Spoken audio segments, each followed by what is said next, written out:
All right. Shabbat Shalom. Shabbat Shalom to all the Sabbath day keepers that observes it on what is known as Saturday. All right. Oh, Shabbat. I got the YouTube in the back. Checking. All right.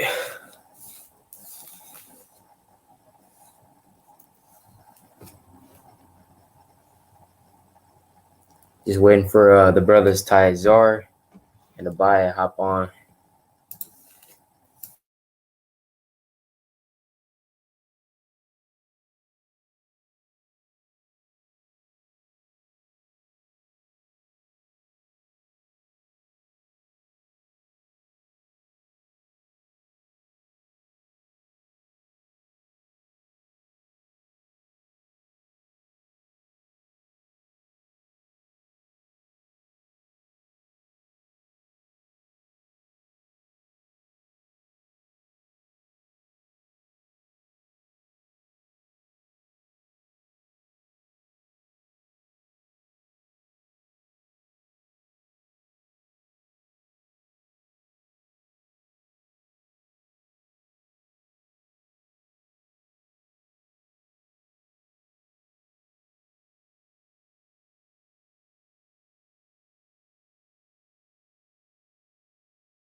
All right, Shalom. Shalom. Hold on. You froze.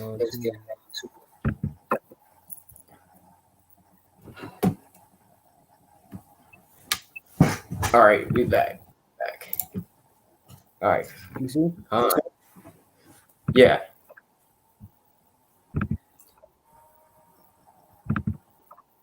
All right, come on. The body's coming in. Yeah, you said Abaya's coming? Let me see. Yeah. Can you hear me? Come on.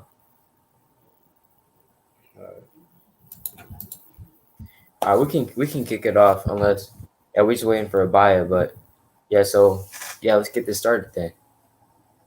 All right, so first and foremost, I'd like to give all honor and glory and praise unto Yahawah, BAHASHAM, Yahweh. All right, that's all praises, honor, and glory unto Yahawah, who is the Father, the Most High. All right, in the name of his only begotten Son, Yahweh. All right, who the world refers to as Jesus, and he is the Savior of the nation of Israel. All right, so, and as you can see in the title of the video, it's like this is Brother Yashala. But Taziar Gabar. Come. So as you can see from the title of the video, nothing is too hard for the Lord. All right, nothing is too hard for the Lord. You know, a lot of people they doubt the Lord's power, right? You know, a lot of people they don't think that the Most High is able to do all things, like literally. You know, is able to do all things. So if you had a precept, you can kick it off because I'm kind of doing it off the spirit. But yeah, you can kick it off. This is Exodus 14. Yeah, 14. I'm just, almost 14. Let's see what I'm gonna do. All right, 14. I'm gonna just read 16. I'm gonna start at 15. All right. The Lord said unto Moses, "Wherefore criest thou unto me? Speak to the children of Israel that they go forward. Verse 16. But lift thou up thy rod and stretch out thine hand over the sea and divide it. Right now, hey, that's impossible in most of these J sides, man. That's impossible to do some of these things that our forefathers have did. Right, but the Lord said, right, and divide it. And the children of Israel shall go on dry land through the midst of the sea. That actually happened, man. So hey, that shows right there that nothing's impossible for the Most High.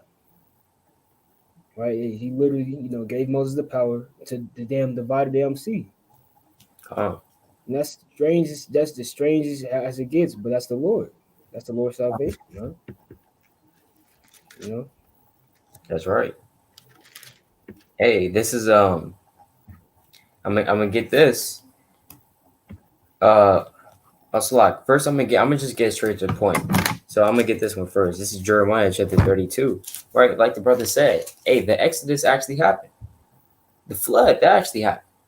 Damn, when Moses took his staff and hit the rock, water actually came out, bro. There's actually physical evidence for that. All right, we got a buy on. Shalom. Buy.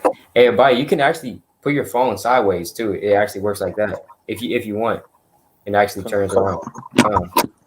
If it helps.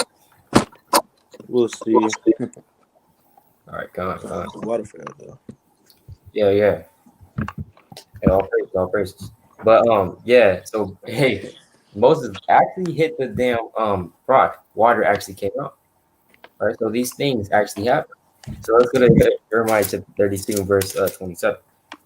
All right, Jeremiah 32 and 27. It says, well, I'm going to start at verse 26. It says, then came the word of the Lord unto Jeremiah, saying, behold, I am the Lord.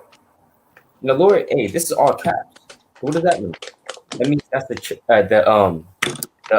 people say, the uhe ahe, right? It's the Yahawah. So the Lord said, hey, I'm Yahawah. All right, I'm the Lord, right? He said, what? The God of all flesh. Is there anything too hard for me? So the Most High was like, hey, is there anything too hard for me? Now that's a rhetorical question, meaning that what? That's a question with no answer. Right? You can't say anything to that. Nothing's too hard for you. See that? It's obvious. Nothing. Right. But Kanye, you got it. It's luck.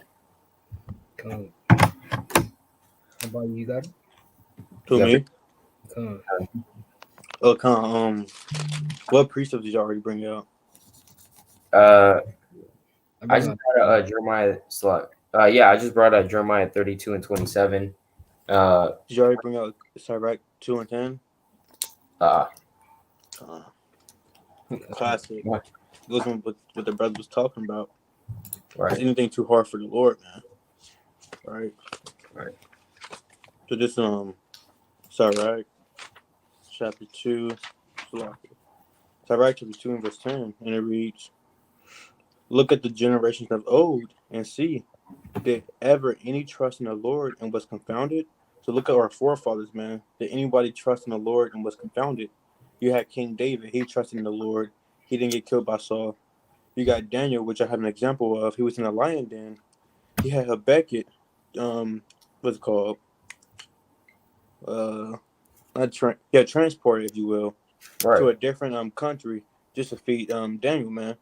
So nothing's too hard for the. He really had what's it called? Habakkuk, a person, a human being like us, teleport to Daniel to feed him. So nothing's too hard for the Lord, man. Let me keep going now. Or did any abide in his fear and was forsaken? Or whom did he ever despise that called upon him? So nobody was forsaken, trusting in the Lord. The only people that was forsaken is the people that didn't really have trust in the Lord. Right? So kind of. You got appreciate your story? Let me see. I was thinking of one, right? But you got it. You got it. I was thinking about bringing out one in Genesis, but right, this is like chapter 44. I'm gonna start at verse 16. Right. Well, I'm gonna just read. I'll read 15. Right, the people will tell off their wisdom, and the congregation will show forth their praise. Enoch pleased the Lord and was translated, being an example of repentance to all the generations. And these things, right? They didn't just happen, for our learning, but they actually happened in real life time, man. Enoch, he was translated in the cloud. So therefore we have to have the same faith that he had, bro. I'm gonna read it again. Enoch pleased the Lord and was translated at that out of that captivity, basically, man. Around all those dark people, all Right. those sinners, basically, right? Being an example of repentance. So hey, it was an example and it actually happened, you know, Mm. right? To all generations, right? I'm gonna read on. Noah was found perfect and righteous. In the time of wrath, he was taken in exchange for the world. Therefore was he left as a remnant unto the earth when the flood came, bro. And that actually happened. Noah's Ark actually happened, man. And there was documented in every, damn religion or all these books that a flood actually happened. Hey, if a flood actually happened and it killed everybody, there would be nobody here. But the Lord, He saved few select person, with 8 people. Damn Noah, man. Actually happened, And I'm gonna jump to verse 19. Right? And Abraham was a great father of many people, and glory was there none like unto him, who kept the law of the Most High and was in covenant with him. He established the covenant in his flesh, and when he was proved, he was found faithful. So if you're not faithful, then obviously you're not going to believe, some of these things, man. But hey, by faith, most of the people have been saved. You know, come. Hey, that's right. That's right. Yeah, let me read this out real quick. This is Genesis chapter 18, an example of nothing being too hard for the Lord, right? Genesis chapter 18 and 8. I can start from the top, but for the sake of time, Genesis 18 and verse 10. It says, "And he said, I would certainly return unto thee according to the time of life, and lo, Sarah thy wife shall have a son." And Sarah heard it in the tent door which was behind him. So basically, when you read this chapter, Yahawashi and 2 of the angels visited Abraham, right? And what Yahawashi said unto Abraham, basically, he said that they're going to have a child, right? But Abraham, he was damn near 100 years old. You know what I'm saying? And Sarah, I believe, she was like 90. You know, so the Lord said that they're well stricken in age. You know what I'm saying? Jake nowadays he get damn 60, right? He get damn 60 talking about his back and stuff. You know what I'm saying? Hey, hey, let me keep reading, right? Verse 11. Now Abraham and Sarah were old and well stricken in age, and it ceased to be with Sarah after the manner of women, meaning that what? Sarah, hey, she couldn't bear a child. You know what I'm saying? Hey, there was no way she could have bear a child. The old lady, you know what I'm saying? And old grandma, you know, or basically, you know what I'm saying? And it says, verse 12. Then therefore Sarah laughed within herself, saying, "Am I after I am waxing old? Shall I have pleasure, my Lord being old also?" So she said, "Hey, I'm old," you know what I'm saying? And they're telling us that I'm going to have a child, and so she laughed. You know what I'm saying? Hey, let's keep reading, verse 13. And the Lord said unto Abraham, "Wherefore did Sarah laugh?" Because the Lord, he knows if you laugh, he knows if you cry. You know what I'm saying? In the book of Psalms, the Lord, David said that the Lord even counts how many tears we drop. You know what I'm saying? That's deep, huh? So how much more our laugh? You know what I'm saying? But it says, "Wherefore did Sarah laugh, saying, shall I of a surety bear a child which am old?" Verse 14, is anything too hard for the Lord? See that? Again, is anything too hard for the Lord? At the time appointed will I return unto thee according to the time of life, and Sarah shall have a son. And she did, all right? Damn, over 90 years old, and she had a son, all right? So, hey, perfect example of the Lord, he's able to do anything, all right? But come on, Con, I want to get an example of another way, man. That's a very good example, man. come on, Because come on. nowadays, Eve can't even have a baby at 50 years old because they smoking cigarettes, right? So let me get Salakia. Let me get history of Bell and the Dragon. But the thing we're just talking about, Daniel and Beckett. I'm gonna start at history of Bella, the history of Bella and the Dragon. I'm gonna start at verse. Dang, it's all good though, but I'm gonna start at. Okay, let's get the point real quick.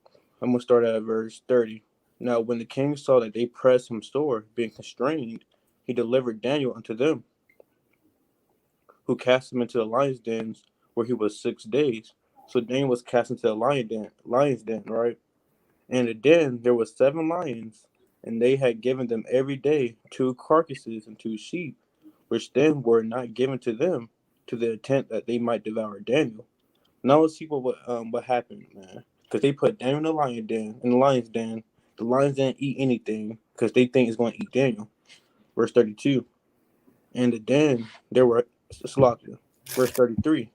Now there was in jury a prophet called Habakkuk, who had made pottage and had broken bread in a bowl and was going to the field for to bring it to the reapers. So Habakkuk doing his day-to-day business, making soup and everything, pottage, breaking bread, things in that nature, right?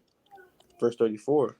But the angel of the Lord said unto Habakkuk. So the angel kind of rolled up on Habakkuk, right?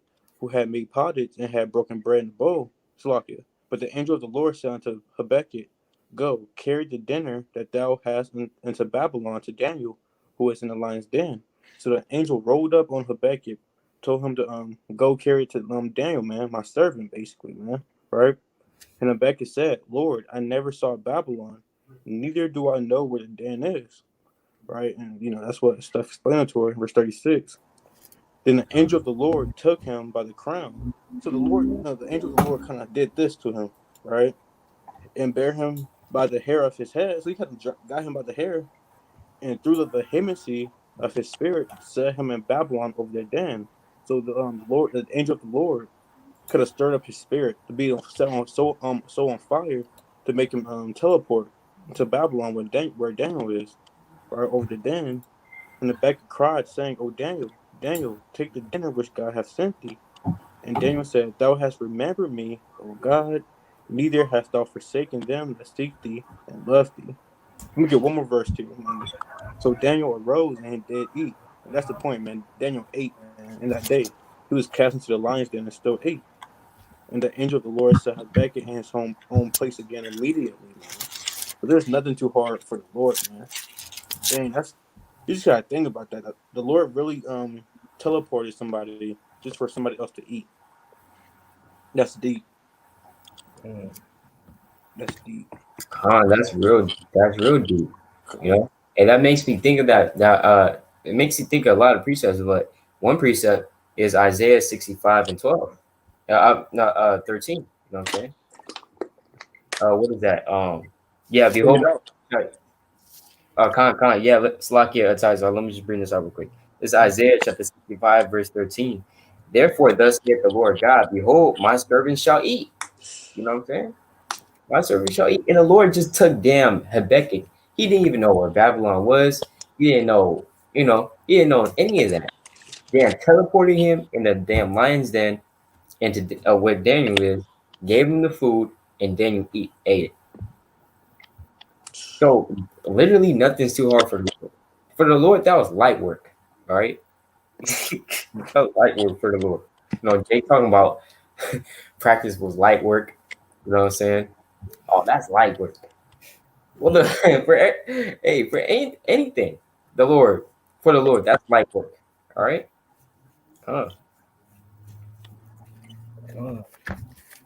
This is Wisdom of Solomon. What? Another people from the mind, like this better one. Well, it's Wisdom of Solomon, chapter 19. And I'm gonna start at verse. Right, let's just start at 6. All right. For the whole creature in his power, flock in his proper kind, was fashioned again anew, serving the peculiar commandments that were given unto them, that thy children might be kept without hurt. Right now, hey, generations on generations for the animals, do they not live that same way that they've been living forever, man? That's one example, right? There's nothing impossible for the Lord. Right, verse 7, right? As namely, a cloud sat on the camp, and where water stood before dry land, and out of the Red Sea a way without impediment, man. So did that not actually happen? A damn cloud, no called cloud, following the children of Israel through dry land, which was once a sea area, right? And read on. A sea, a way without impediment, and out of the violent stream a green field, man. Right? Verse 8. Where though? Where through all the people went that were defended with thy hand, seeing thy marvelous strange wonders, right? So all these marvelous things and strange wonders actually happen, man. But the Lord all we have to have is that faith, man. Hey, even these damn, spiritual, whatever they want to call themselves, these spiritual people things, Illuminati followers, right? Them type of people, even they believe in certain things, right? They believe in manifestation. Some call manifestation, right? If you have just, that simple thought in your mind of believing, then it actually come to pass. But that's in the Bible, man. All these people, they believe that they was going to get saved out of these things, right? And all these people, they believe that when it actually happened.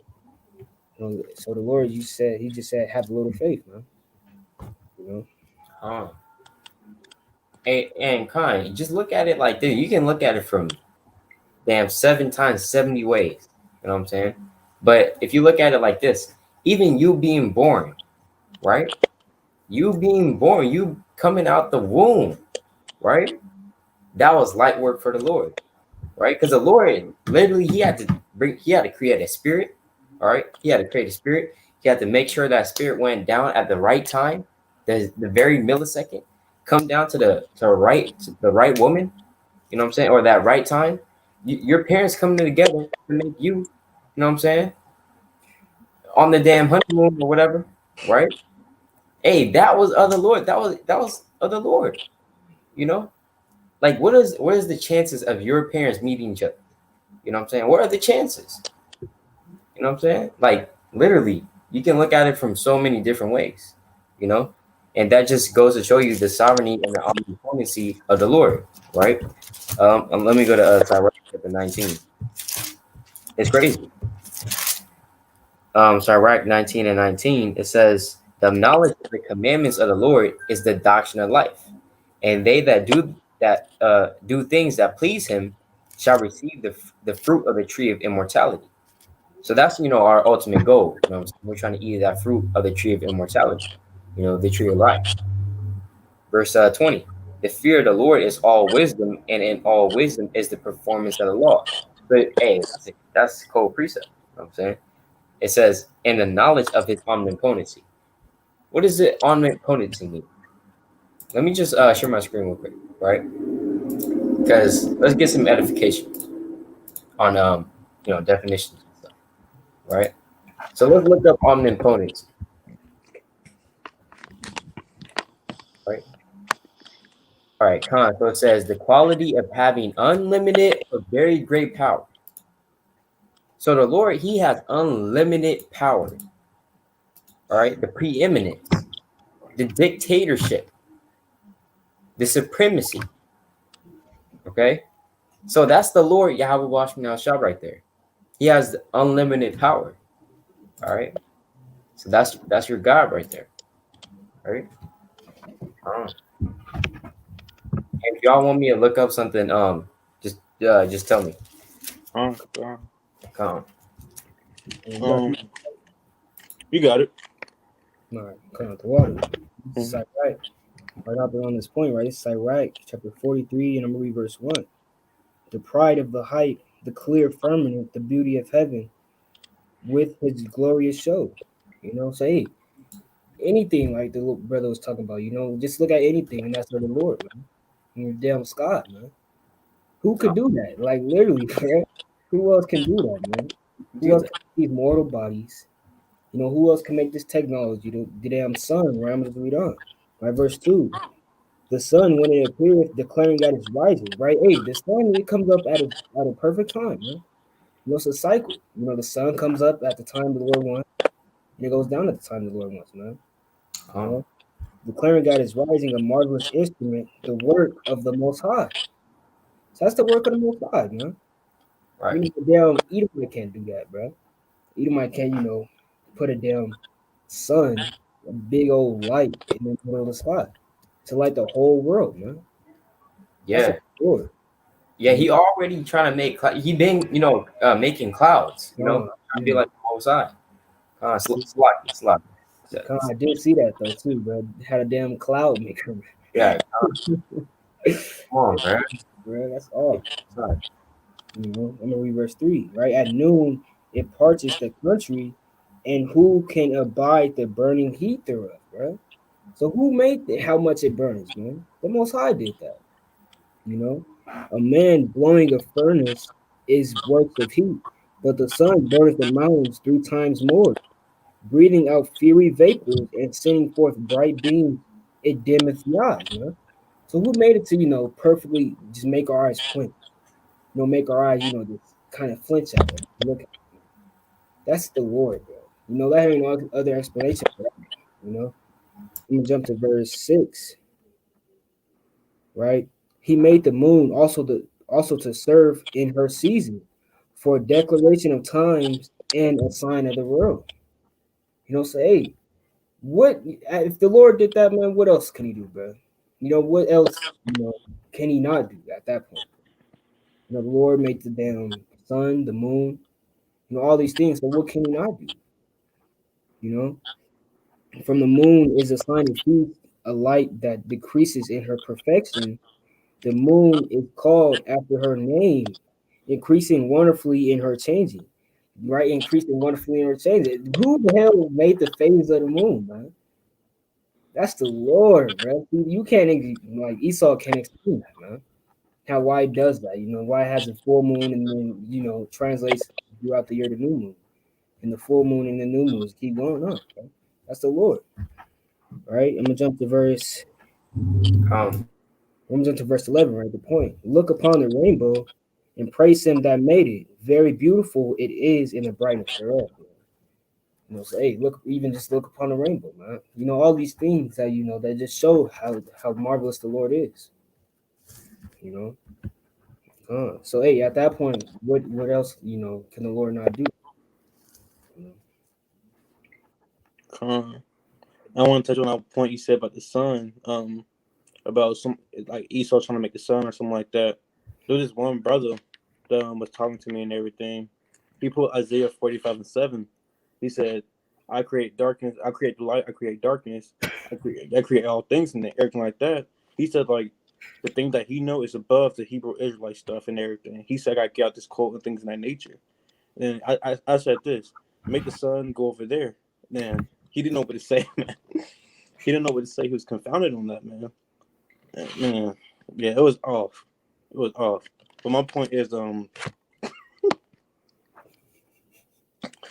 me get Jeremiah 26 and verse, Jeremiah 26 and verse, I'm gonna start at verse 11, and it reads, "Then spake the priests and the prophets unto the princes and to all the people, saying, This man is worthy to die." So this man, Jeremiah the prophet, man, he was out there prophesying to the people, right? They saying like, the crowd saying, this man is worthy to die. They really went to the prince and to the priest and to the princess and everything, the king, and told them that Jeremiah is worthy to die, for he hath prophesied against the city as ye have heard with your ears. So I'm gonna jump down to verse 14. This Jeremiah speaking right here. As for me, behold, I am in your hand. Do with me as seemeth good and meet unto you. And hey, so basically he's saying, do what you got to do, man. Because they was about to put Jeremiah to death. Hey, do what you got to do. Right? Verse 15. But know ye for certain that if you put me to death, you shall surely bring innocent blood upon yourselves and upon the city and upon the inhabitants thereof. For a truth, the Lord hath sent me unto you to speak all these words in your ears. Right? So that's it was about to put him to death. And then he said that, right? So now let's get verse 16, and it reads, Then said the princes, and all the people unto the priests and to the prophets, This man is not worthy to die, for he hath spoken to us in the name of the Lord our God. So they was all, causing commotion, about to put this Jeremiah to death and everything. And the Lord put a spirit on him to say that, because it's all spiritual. Now the Lord kind of stirred up the spirit to not want to put him to death anymore. The Lord can do that. You in Jacob's trouble. You might get caught up with the SWAT team or something with the military, and they put on a spirit to go chase somebody else. And the Lord can do that. But I want to get this real quick as well in Jeremiah chapter 38, and I'm gonna start at verse 5, and it reads. Then Zedekiah the king said, Behold, he is in your hands, for the king is not he that can do anything against you. And they took Jeremiah and cast him into the dungeon of Malchiah, the son of Hamelech, that was in the courts of the prison. And they let down Jeremiah with cords. And in the dungeon there was no water, but mirror. So Jeremiah sunk in a mirror. So Jeremiah was out there doing the work of the Lord.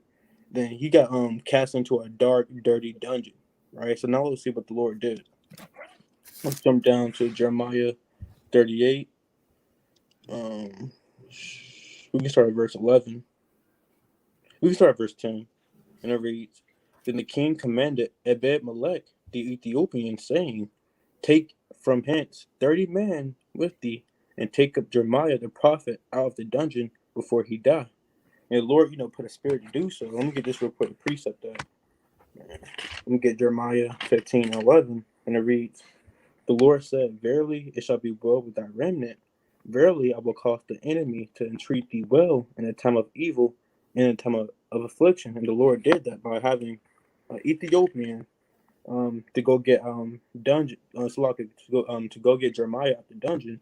The next verse reads, So Ebed-Melech took the man with him and went into the house of the king under the treasury, and took thence old cast clouts and old rotten rags, and let them down by cords into the dungeon to Jeremiah. So the things you be seeing going on, Disney Channel, how they got to sneak out the window, they be tying up, blankets and everything, and laying, casting out the window to get down and everything. That's the same thing they did for Jeremiah in the dungeon. And this is the point right here. Let me see, Salakia. Yeah, verse 12. And Ebed-Melech the Ethiopian said unto Jeremiah, Put now these old cast clouts and rotten rags under thy armholes, under the cords. And Jeremiah did so. So they drew up Jeremiah with cords and took him out of the dungeon, and Jeremiah remained in the court of the prison. So they tied up, some rags and everything into knots. They cast it down to the dungeon, and Jeremiah had to pull one of these on him. He got carried up and everything. Kind of like how a helicopter let down a rope, you like that and everything. You can pull it up. So calm. Hey, Slocky, let me just say something real quick, right?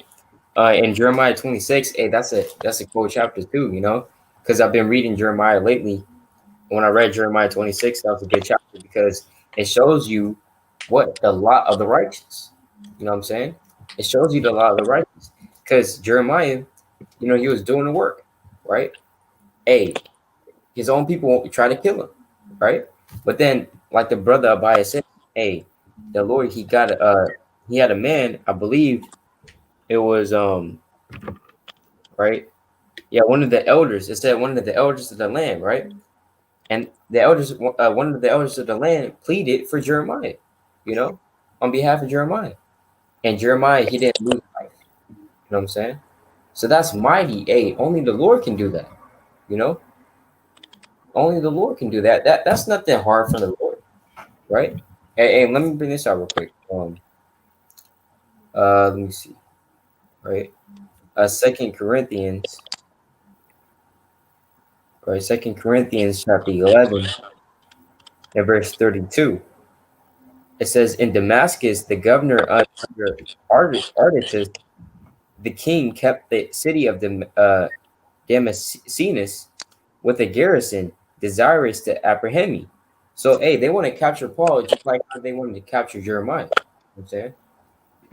Verse 33, and through a window, right, in a basket was I let down by the wall and escaped his hands.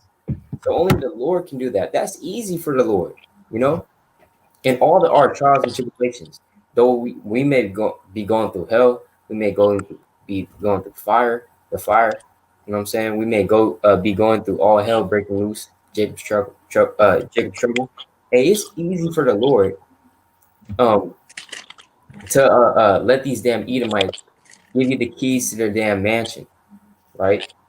And keep it moving. That's easy for the Lord. It's easy for the Lord to deliver you up in the chariot, right? That's easy. So that's something that we can understand also. That's and in anything, nothing's hard for the Lord, right? So because Paul, he was damn. Hey, you think Paul was thinking that he was going to get let out of a window in a basket? You think Paul was thinking that? No, Paul was like, all right, damn, this might be it. This might be it. You know what I'm saying? Because that's the thoughts of mortal man. You know what I'm saying? When you're probably, hey, if you're you got your hands cuffed at the damn FEMA camp and you're about to get your head chopped off, right? Hey, your thoughts might be racing through your mind. You know what I'm saying? Just like how Paul was, but the Lord delivered him out of the window. You know, so come on, you got it. Bro. Just we going over, plenty examples of what the Lord could do and how marvelous He is, bro. All right. All right, this is Sirach chapter 45, and I'm gonna read verse 8, right? And he compassed him with pomegranates, right? And he was talking about what the Levites are supposed to wear, and people say that these are actual pomegranates, damn fruit, but it wasn't. If you could pull it up, the so-called Star of David. No, just actual pomegranate. You can look that up. It's really a perfect, image. Come on. You said search up a pomegranate. Come on, Okay, come on. Pomegranate. Are you still? Okay, come on. come on, bro. Okay. Come on. Then with the cup, that's the best one. This one. With the cup, with the right next to it, yeah. Come on, This one. yeah, and that's the so-called Star of David that we know today, bro. When Uh, you look actually walking the pomegranate, she was walking with jewelry. Well, I'm gonna just read on, right? Jewelry that had that shape, right? This is I'm gonna read on. Well, I'm just jump to verse 11. Was twisted this work of the cunning workman, with precious stones graven like seals, and set in gold the work of the jeweler. You know what I'm saying? He made that a shape, man. The Lord, He did that, bro. come Out of a on. different fruit. He's the only one who made those things, bro. He made it that shape, right? This second Ezra chapter 5 and verse 24. In all the land, the whole world, thou hast chosen thee one pit, and of all the flowers thereof one lily. This is a twofold thing. You actually look up the damn lily, and it has that same shape, man.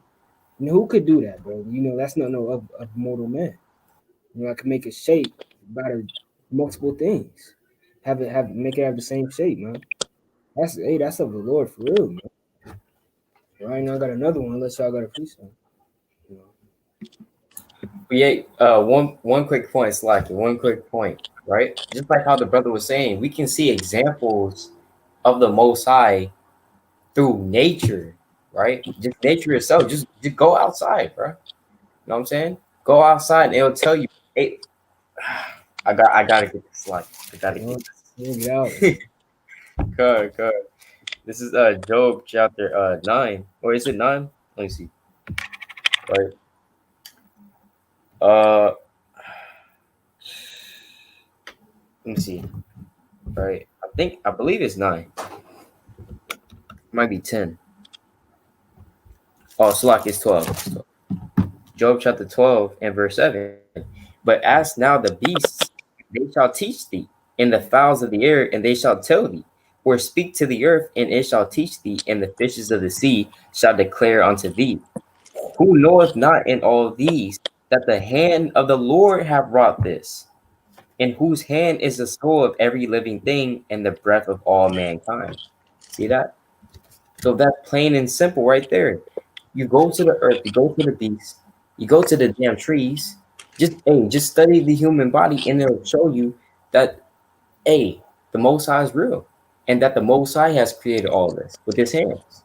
You know, like for example, babies, right? When they come out the womb, they already know who their mother is. They already know how to snatch on that nip, right? And they already know how to suck. They already know. Who told them that? That's the Most High programming you in your mind to know how you do that. You know what I'm saying? You don't know evil, you don't know good, you don't even know how to speak, yet you know who your mom is, you know how to suck that milk. You know what I'm saying? You know how to do these various things. So that's A. And you still got some of our people, they're atheists, right? I don't believe in that. I don't believe in the Bible. That's fairy tales. Right? Come on, bro. Right. Lucky about it, you got a precept. But hey, he brought that a perfect precept. Right? Genesis chapter 1. This is another perfect example, right? Genesis chapter 1 in verse 19. In the evening and the morning were the fourth day. All right, so and I was talking about the fourth day. So whatever he's talking about was made on the exact same day. Right? Verse 20. And Yahweh said, let the waters bring forth abundantly the moving creature that has life. All right, so hey, on the fourth day he made the fish. Mm-hmm. Let me read on. And the fowl that may fly above the earth in the open firmament of the heavens. Now, Connie, if you look up the similarity between a fish and a bird, bro, they got that's everlasting, proof of the Lord, man. Damn feathers for the air, and scales for the fish, man, and wings for the fowl, and damn it's like a fins for the fish, you know. And hey, have you ever heard of flying fish too? I heard that, Con. Bro, that's cool, man. Talking about them damn atheists, man. Come on. Man. Damn. There's like a lot of, to me, I just feel like they're just lazy. I don't know, like they're scared of change. They're just scared, to be honest, man. That's why I just think that's why, man. They don't want to do no research, but you got it, Yashiro. And Salaki, yeah, let me just bring up this picture, right? The brother mentioned flying fish, and you actually have flying fish. Look, this damn fish has wings, bro. Look at that. This damn fish has wings. You can't get around this. See that? Come on, bro. You got Leviathan too. You got Leviathan, right? Got Leviathan. Hey, who could have made Leviathan? You know what I'm saying? Only the Most High. You know. But that's pure proof right there, man. Was created on the same day, so they go have some new proof, man. The Lord was in that state of mind that He's going to do that. Mm-hmm. Right? This is Romans chapter. Genesis. Right? Genesis 1 and 11. Right, and it reads, and Yahweh said, "Let the earth bring forth grass, the herb yielding seed, and the fruit tree." In the fruit yielding fruit, in the tree yielding fruit after its kind, whose seed is in itself. No, hey, do not, if you have a damn tree, doesn't it bring forth more seeds, man? That's the proof right there. People can say, science, some BS about that. But that's of the Lord. He has these cycles created for a reason. Damn apple falls the tree, you get seeds out of that and plant it in the ground. Right? And let the earth bring forth grass, the herb yielding seed, right? The herbs. The Lord even created these herbs, man. Right? This is Romans chapter 14 and verse 2. For one believeth that he may eat all things, and other who is weak eateth herbs. Say herbs are made to heal you, man. And that's of the Lord. He made those things, bro. Who would have known that damn plant out of the ground would, heal your whole body, bro? That's the Lord. That's right. Heal cancer and things of that nature. Right. Everybody, you had a precept? I had something to go into, but if y'all got something quick, I can go ahead. This might take, it won't take long, but y'all got it. Okay, Khan, yeah, I got one quick precept, right? This is Sirach chapter 11 and verse 4. All right, Sirach 11 and 4, it says, boast not of thy clothing and raiment. So, you have a lot of jakes. Northern Kingdom too. They boasted their clothing, bro. Oh, what you got on? You ain't got this. You ain't got true religion on. You know, I got that Louis. You know what I'm saying? I got that Gucci. The Prada. Yeah, I got that Prada. Balenciaga. Yeah, Balenciaga. Talk Jake, about I can trust my belt because I got a snake on it, man. yeah, come. And they walking all weird because they got the damn tight ass pants on. Yeah. The damn they just got some new shoes, right? Cost damn $500, right? So they walking like this. You know what I'm saying? No, Jake, well, hey, Yeah. these fresh kit, I just got them the other day. You know what I'm saying? Hey, they boasted their clothing, bro. You know what I'm saying? That's Jake right there. You know? Come on. And here go Esau, right? Esau, he $11 billion. He got 11 billions of dollars. And he got on a damn $30 t-shirt on, Yeah. right? Saying hello, right? Nice to meet you. Damn, this song's not even boasting about his clothing. Here go Jake. Come on, bro. Right. Still living in the damn projects, right? But it says, right, boast not of thy clothing and raiment, and exalt not thyself in the day of honor. For the works of the Lord are wonderful, and his works among men are hidden. See that? So the works of the Lord, they're infinite, and they're hidden among men. You do not see every work of the Lord. Us waking up, that's a work of the Lord. You know what I'm saying? And anything, that's a work of the Lord. And it's literally impossible to count every single thing that happens in a day that the Lord made happen. It's hidden among people. And let me just read us another version. This is the Good News translation. It says, "Don't make fun of someone who has fallen on hard times and is dressed in rags. The Lord does wonderful things that human beings never notice." See that? So, regular people, they don't even notice the works of the Lord. So, hey, that's just show for itself, right? But comment, got it. Right. So I got a precept just to mess that up, right? Sloppy about it. You got it. Sirach 43 and I'm gonna read verse 32. Right? There are yet, so I'm gonna read verse 31. Who has seen him that he might tell us, and who can magnify him as he is? Verse 33, for the Lord has no, so like verse 32. There are yet hid greater things than these for thee, for we have been but a few of his words, man. So hey, even just look at each other, man. We only just a little bit of the Lord's works, man. There's so many things behind what the Lord knows, how He created the technology, man. There's stuff like atoms that put our body together. Inside our body, the DNA. That's the Lord knows. We only know, a tad bit where our organs are at, bro. And our heart, where our heart is at, man. And the Lord, He knows exactly how much veins you got in your body, man. Exactly what thoughts you thinking. How much parts are in your brain, right? Your hair, how much hair you got, man. Hey, that's the Lord, man. It's crazy. Right, verse 33. The Lord has made all things, and to the godly has He given wisdom. So hey, if you want to desire this thing, the Lord's going to give you, bro. If you want to desire how much hair you got, hey, you never know, man. At that point, but hey, that's what's showing how much the Lord knows and how marvelous He is, and what can He not do at this point, man. It's like, Okay. Yeah, that's deep for real, man. How many hair follicles and everything? That's deep. Yeah.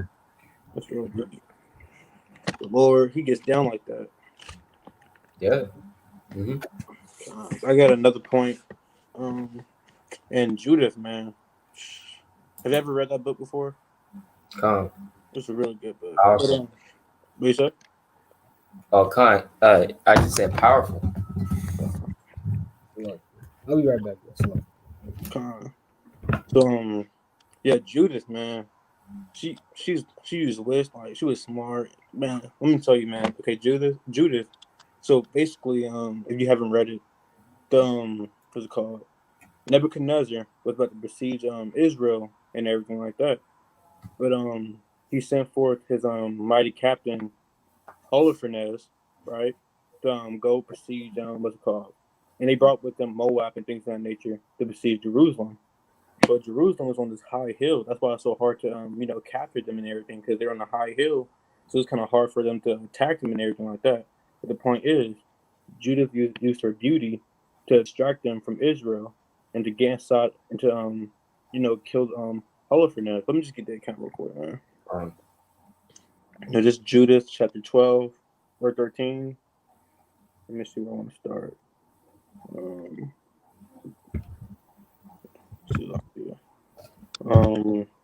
me start at verse 2. So Judith chapter 13, verse 2. And Judith was left alone in the tent, and Holofernes lying alone upon his bed, for he was filled with wine. So they was drinking some wine, and things of that nature. Now Holofernes, he was drinking too much, right? Now Judith had commanded her maid to stand without her bedchamber and to wait for her coming forth, as she did daily. For she said she would go forth to her prayers, and she spake to Bogus according to the same purpose. Right? So basically she's telling the maid to go out there because it's about to go down, basically, man. Right? I'm gonna jump to verse 5 though.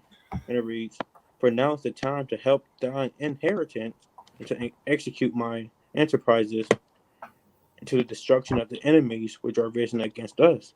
Then she came to the pillar of the bed. So she walked up with a dagger to the bed, which was at Holofernes' head, and took down his function from thence. Right, so this is the point right here, though. And approached to his bed and took hold of the hair of his head. So she got him by the hair of his head and said, strengthen me, O Lord God of Israel, this day. And she smote twice upon his neck with all her might, and she took away his head from him. So she beheaded the chief captain of the army, man. But Judith got down, man, through the spirit of the Lord. The Lord used a woman to deliver Israel. The Lord can do anything, man. Come on, man. That's a real good book. That's right. Mighty point, man. It's like if you read that book too, you can tell the things that she did was strategic, man. I'm like, dang. Mm-hmm. And that reminds me of Sirach 1:1. All wisdom coming from the Lord, and is with Him forever.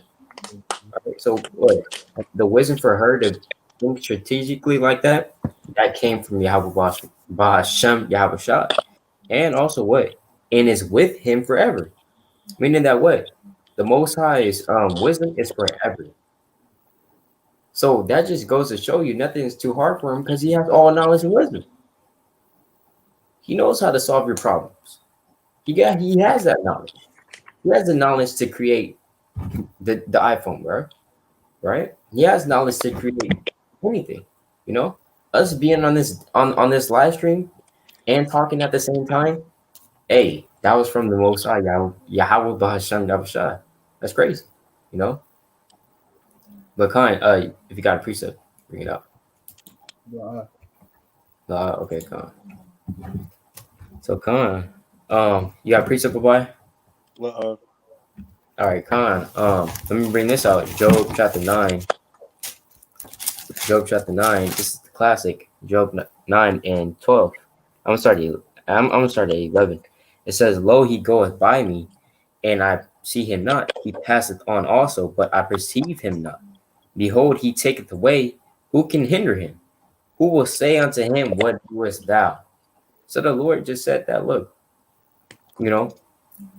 if the Lord wants to take away something from you, if He wants to take your spirit from you, He's gonna do that.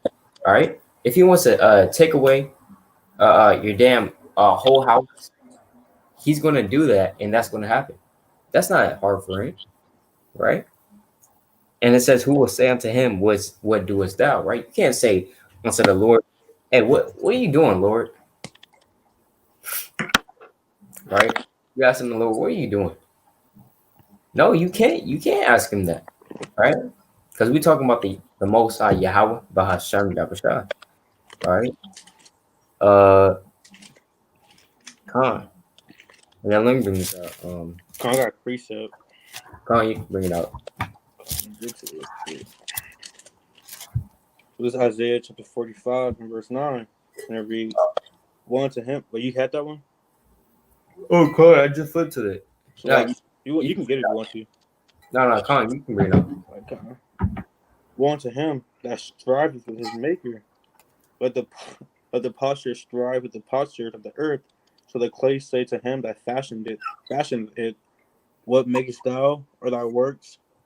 He hath no hands. So so woe unto him that striveth with his maker, man, because you got Esau trying to strive with the Most High, his creator. Imagine you trying to square up with the Most High, man. You got the stance and everything, the boxing stance. You got the head movement on you and everything. Trying to square up with the Most High. That's off, man. That's exactly what Esau's trying to do. Oh. Right? But with a jiu-jitsu class, right? So yeah, that's going off, man. Yeah, that's off. Come on, precept. All right. This is Wisdom of Solomon. Wisdom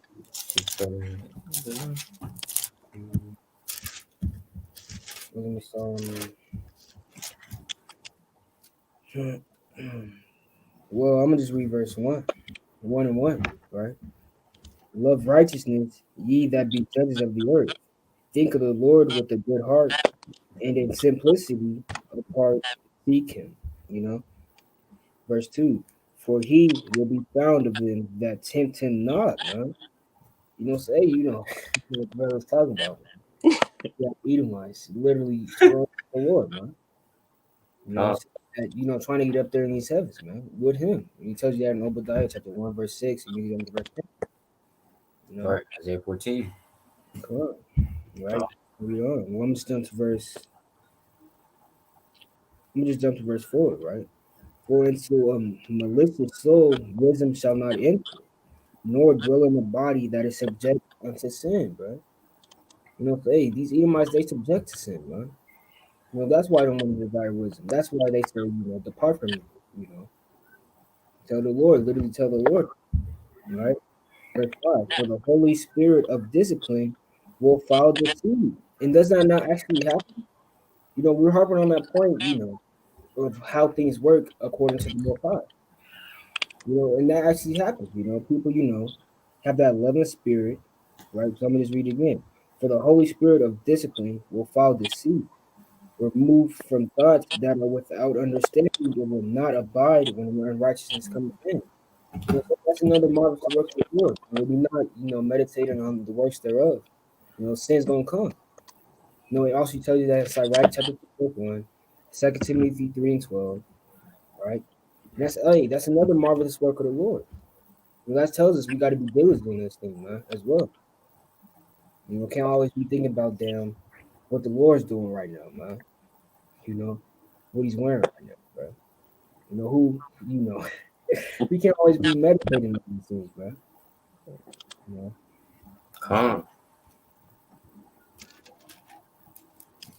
Hey, that's right. That's right. Hey, hey, if you really want to learn about the works of the Most High, hey, you can read this whole book, this whole Bible, but a really good chapter is Job chapter 38 and 39, through 40, actually the whole book of Job, but really good chapter is Job chapter 39, right? And I'm gonna read a little bit of it. Actually, before I read that, I'm gonna read Job chapter 39 and verse 19, right? It says, hast thou given the horse strength? Hast thou clothed his neck with thunder? Canst thou make him afraid as a grasshopper? The glory of his nostrils is terrible. He paused in the valley and rejoiceth in his strength. He goeth on to meet the armed men. He mocketh that fear and is not affrighted. Neither turneth he back from the sword.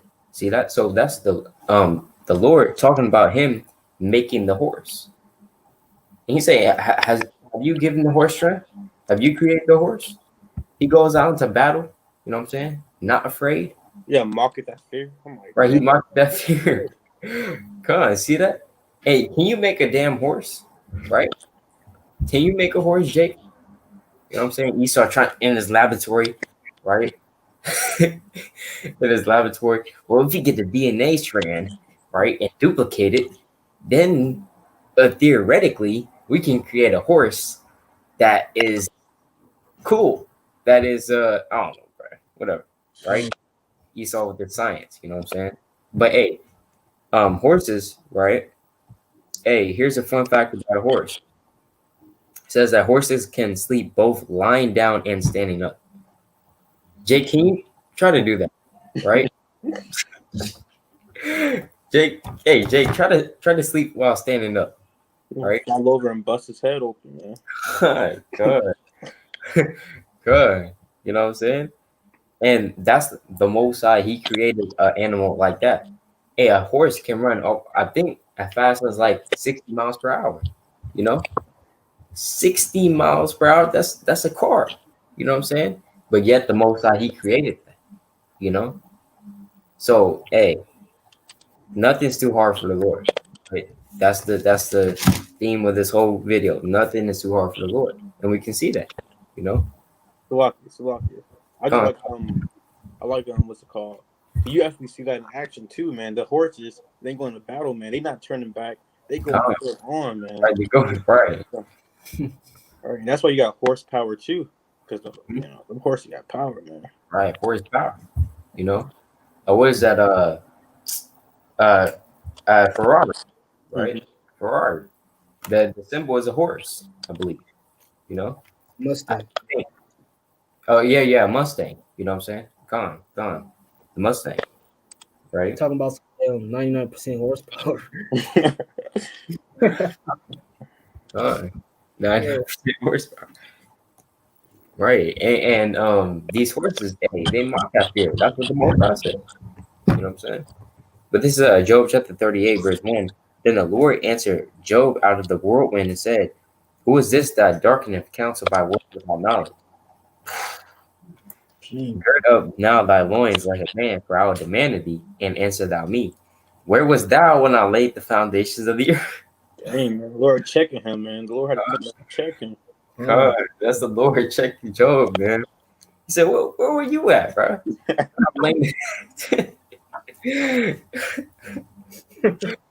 God, bro.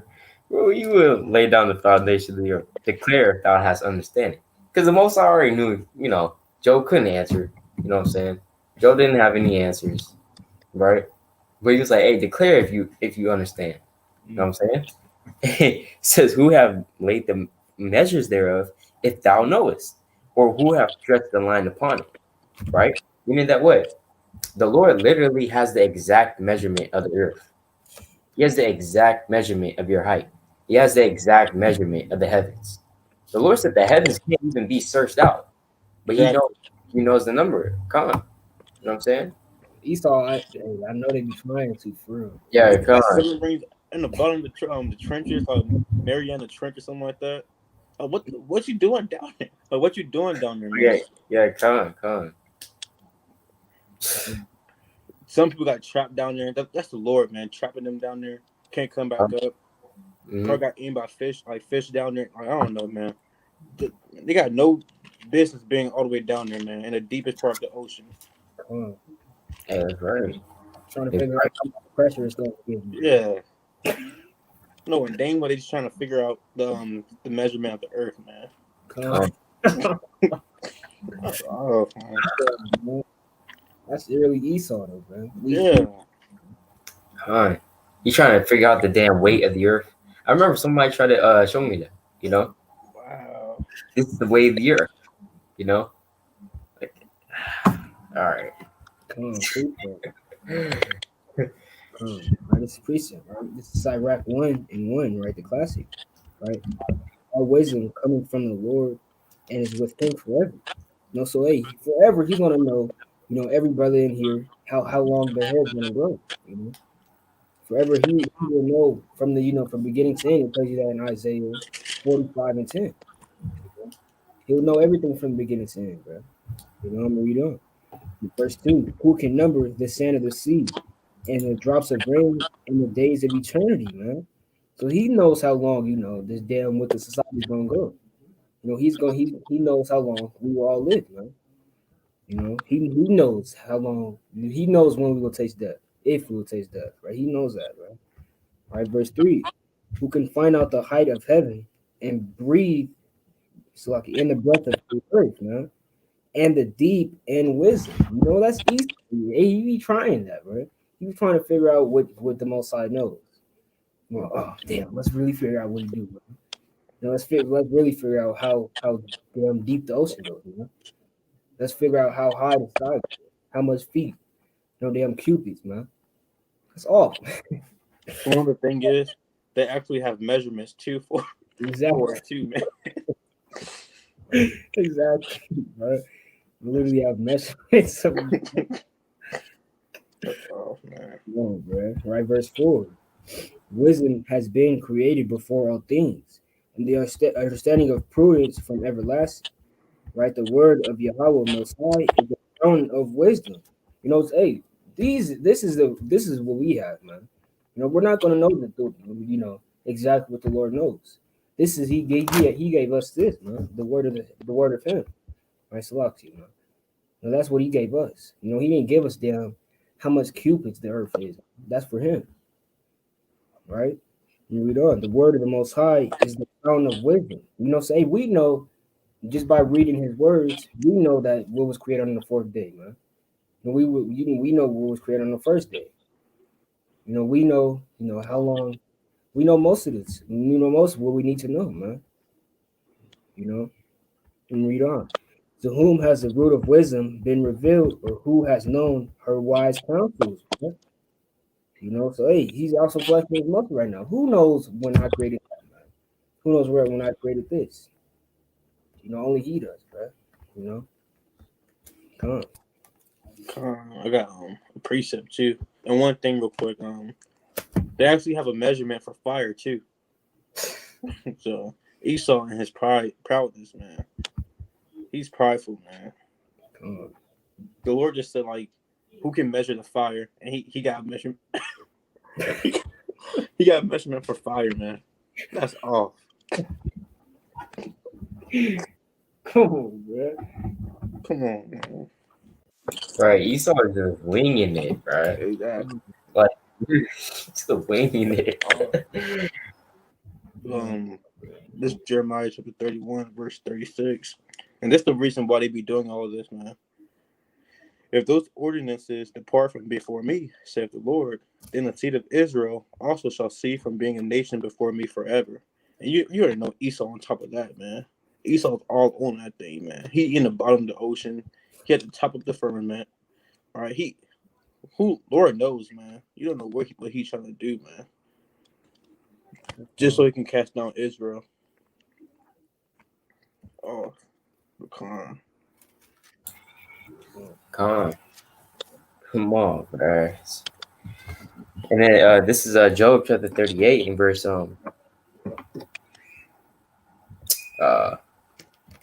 verse 11. It said, "And said, hitherto shalt thou come, but no further, and here shall thy proud ways be stayed." So like, right? So basically what the Most High was saying is that what? He's the one that created the oceans. Bro, just look at the ocean.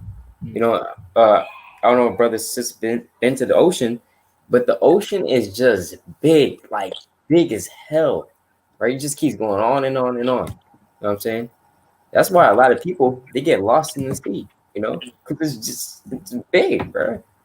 You know, what kind of being can create that much land, or I mean, sea? You know what I'm saying? What being can do that? And the Most High said that, hey, He commanded the waves, right? Hitherto shall I come, no further, right? So he got two oceans, the Pacific Ocean, you got the Atlantic Ocean. You know, who could have made that, right? That's crazy. And also, let me keep reading. Says, let me jump down. Right. Let me jump down to verse.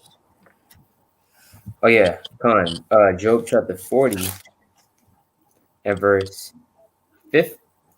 Well, let me just mention it then, because when you read Job chapter 40 verse 15 on down, and then Job chapter 41 on down, it goes into two not mythical, two real creatures that the Most High created, the Leviathan and the Behemoth, right? Behemoth, I mean. So these kind of creatures, they actually exist. What kind of being can create that? You know what I'm saying? Damn, 10 times bigger as or just look at the elephant, right? You know, what kind of being created the elephant, right? Damn, big old, just right. It's crazy.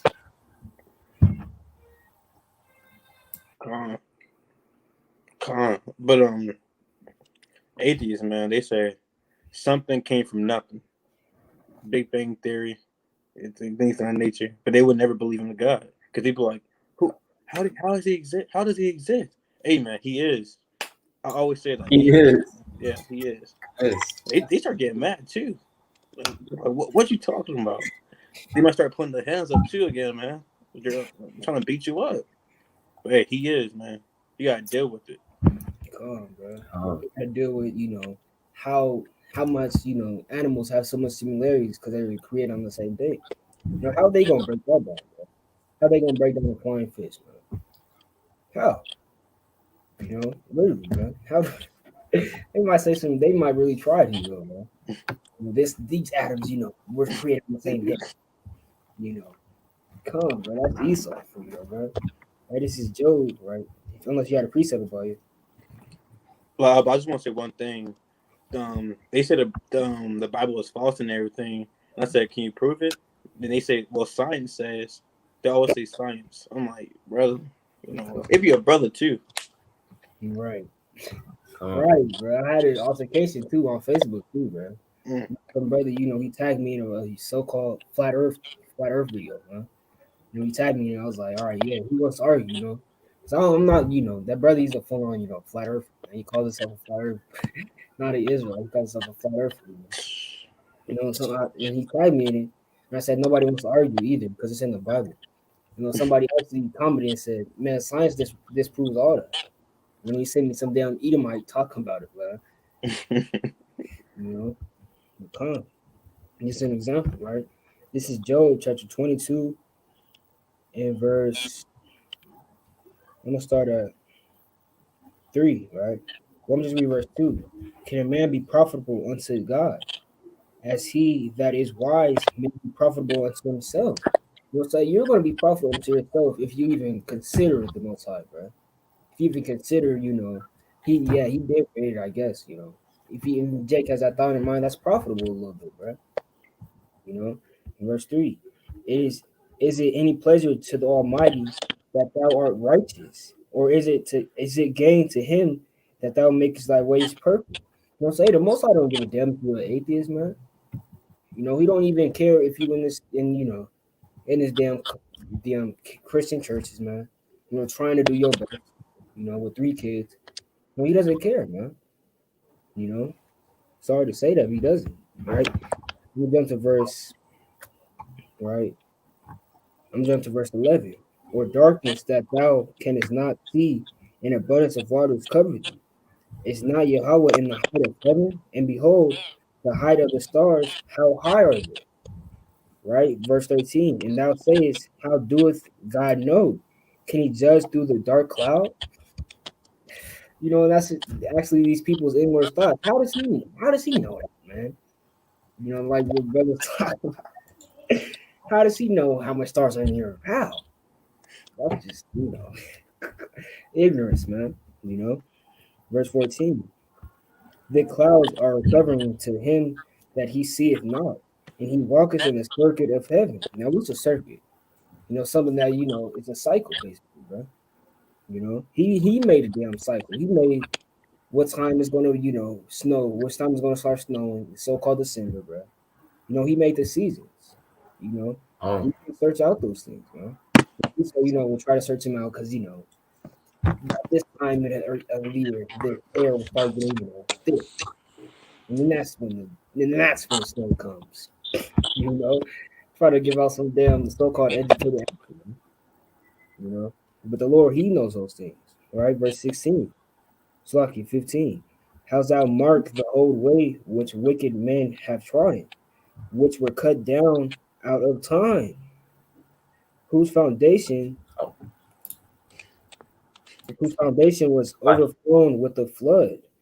You know, verse 17, the point. What say unto Yahweh, depart from us, and what can the Almighty do for them? You know, so that's the proud of these people, man. They think they know these things, man. You know, they think they know how much stars on the earth. They think they know who made the stars, man, or how they came about. But they think they know where the flying fish came from, man. And they think they know these things, right? So they say, we're saying to Yahweh, depart from us. Hey, that's Esau. You know, this book is true. This is literally talking about a man or plenty of people, a nation of people that say this, bro. You know, verse 18. Yet he filled their houses with good things, but the counsel of the wicked is far from me, bro. Right. Verse 19. The righteous see it and are glad, and the innocent laugh them to scorn, bro. So hey, literally, man, we laughing at these people, bro. You know, we laughing at them for thinking they know how much sand is on the earth, bro. We laughing at them for thinking how much sand is on the damn ground. You know, we laughing at them for even thinking of these things. We ain't trying to measure it, man. That's just Esau, bro. You know? Come on. The same way he be trying to count the children of Israel. The same Right. see, man. Come on, man. Oh, It's off. Esau, man. That's why he gotta get destroyed. right. Well, I'm gonna go to Genesis too. Right.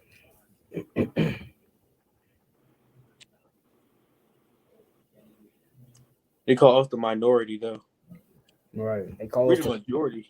right, man. What the hell? They going extinct on Earth, bro. Yeah. You know? And also, real quick, something about science, right? Like, this for all you damn anybody that relies on Esau science, bro. All right. So science, right? This is from the. Oh, actually, let me just pull it up. You know what I'm saying? So everyone can see it. You know, we're not scared up here. Okay. This is a science, right? Etymology. So that science etymology, right? So says, all right. So mid 14th century, what is known? Knowledge is something acquired by studying information. All right. Also, assurance of knowledge, certitude, certainty. So from old French science, knowledge, learning, application, corpus of human knowledge. Right, 12th century. Let's keep going. Knowledge, a knowing, expertness. It says, uh, intelligent, skilled, present particle of sincere, to know. So, do you know? Do you know for sure? Right? Do you know for sure that the Earth is 4.3 billion years old? You know that for a fact. They say that? Yeah, they say that the Earth is 4.3 billion years old. Wow. Oh, Hey, back in the world, I kind of used to dabble into that. You know what I'm saying? I was studying that. I didn't know any better, right? But I was studying that. They say that in about like a billion years from now, the sun will kind of swallow up the other planets, and will also swallow up Earth. But by then, we will probably be advanced and go to other galaxies, so we don't have to worry about that. So, do you know that for a fact? You know that for a fact that the sun is in a billion years from now, a billion years, the sun will swallow up Earth. You know that for a fact. You trusting on Esau science. Science means to know. You know that for a fact, right? Get out of here, bro. No, I know I brought this before. I said this before to the Archeum, to the brothers and everything. I said, they had a one-way ticket to Mars, and you can't come back. So called and everything like that. That's off. They said you cannot come back. right. It's just Esau trying to escape his judgment. That's it. Right. I want to take it to Mars. No. Right. But I got a precinct. Right. Wait, Salaki. And they had that car in so-called outer space, too. Right, I did see that too, bro. That was wicked as hell. That's just with somebody in it. You saw, man, playing tricks on fake. That was fake, but you could tell it was fake. Right, man. People actually believe that. That's crazy part, bro. God. Right, this precept, right? This is Genesis chapter 1, verse 25. And Yahweh make the beasts of the earth after his kind, and cattle after their kind. You know, so hey, that's why the damn tigers and the lions have the same type of paws, man. You know, that's why, so much animals have so much similarities because the Most High made it like that. He's going to separate the cattle right there and make everybody alike. Then, next, animal, man. You know, and cattle after their kind, and everything that creepeth upon the earth after his kind. And Yahweh saw that it was good. So hey, that's the Most High, man. He saw that they were good, man. He saw that they had similarities, man. He saw that, so we can even search out some of these things, man, that he actually did this, right? The Most High. Right, verse 26. And Yahweh said, let us make man in our image. Who knows why man has damn ears, man? Damn lips, eyes. Who knows why man has those things, bro? The Most High, man. Right? Let us make man in our image, after our likeness, right? And let them have dominion over the fish of the sea. Now, who knows why we're not scared of a damn fish, man? Right? Who knows why we're not scared of them dwelling with the fish, bro? The Most High, man. He said literally we're gonna have dominion over the animals, bro. That's why our forefathers slew these animals, bro. Them, lion and a bear, man. God. Hey, that's the reason why, right? Dominion over the fish of the sea, and over the fowl of the air, and over the cattle, and over all the earth, and over every creeping thing that creepeth upon the face of the earth, man. Verse 27. So Yahweh created man in his own image. In the image of Yahweh created he him, male and female created he them. That's a twofold scripture. We're not gonna get into it right now, bro. But hey, that's the Most High. He created a man and woman, bro. That's right. Things that we can't understand. How they have breasts. Certain things like that. Why they feed the damn children. So that's the Lord, bro. Right. So I can explain that. Right. Hey, that's deep, bro. Just the human body alone is deep. You know what I'm saying? Because right now I'm taking a human anatomy and physiology, right? Which is the study of the human anatomy, right? So when I'm studying that, it just makes me praise the Most High more. You know what I'm saying? Because there's no denying that there is a Most High, and that whose name is Yahweh, right? Right. Khan. Because a lot of jakes, they'll acknowledge that there's a higher power, but they'll just they'll say Allah, they'll Allah. just say Allah, they'll say Jehovah. Khan, Jehovah. Hey, brother, you close. You just gotta say it in Hebrew. You know what I'm saying? Khan. You know what I'm saying? Hey, they'll call him, the creator, right? The maker. Mm-hmm. You know what I'm saying? The universe. Khan. The man upstairs. I heard, someone said the man upstairs. Hell It'd be most of them rappers too, man. Khan. The man upstairs. The man upstairs. Hey, man, you're not just the man upstairs, all right? It's the Most High Yahawah, all right? So, hey, let me go to Second Ezra. Well, first, let me just get a two-part precept real quick. The Second Ezra chapter 6 and verse 52 or 51. It says, "Unto Enoch thou gavest one part, which was dried up the third day." And this Enoch is talking about the behemoth, right? Says that he should dwell in the same part wherein are 1,000 hills. So Jake, where's the 1,000 hills at? Right? Where's the land at? Where's the land of 1,000 hills?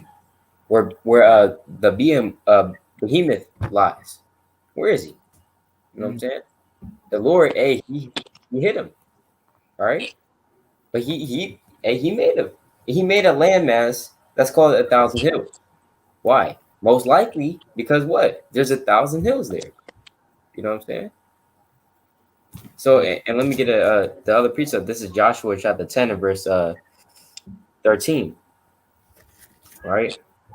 I'm gonna just start at 12. It says, "Then spake Joshua to the Lord in the day when the Lord delivered up the Amorites before the children of Israel, and he said in the sight of Israel, Sun, stand thou still upon Gibeon, and thou moon in the valley of Anolon."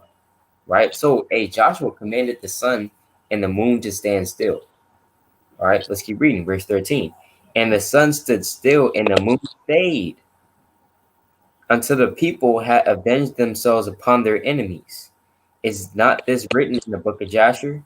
All right, before Jake gets simple, all right, before Jake gets simple, all right, this is not talking about the book of Jasher that you got in your damn bookshelf or you got at the damn Barnes and Noble.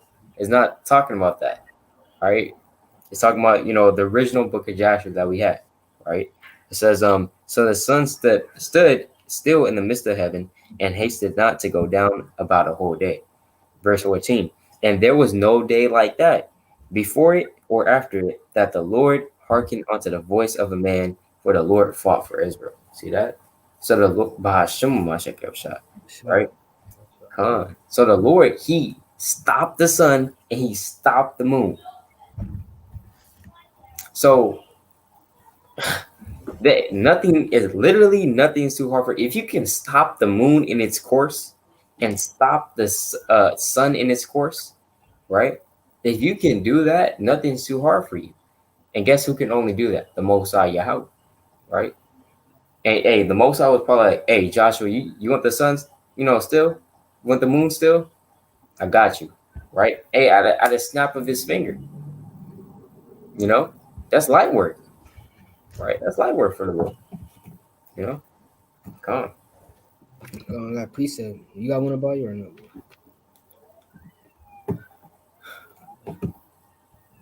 Come on. Genesis chapter 9, verse 15. Right? And I will remember. So right now, I will remember my covenant, which is between me and you, and every living creature of all flesh, and the water shall no more become a flood to destroy our flesh. Right now, who knew why the Most High did the flood, man? And that's presented, in the Bible. And that, every document, every religion has a flood, right? Slocky, your audio is kind of choppy.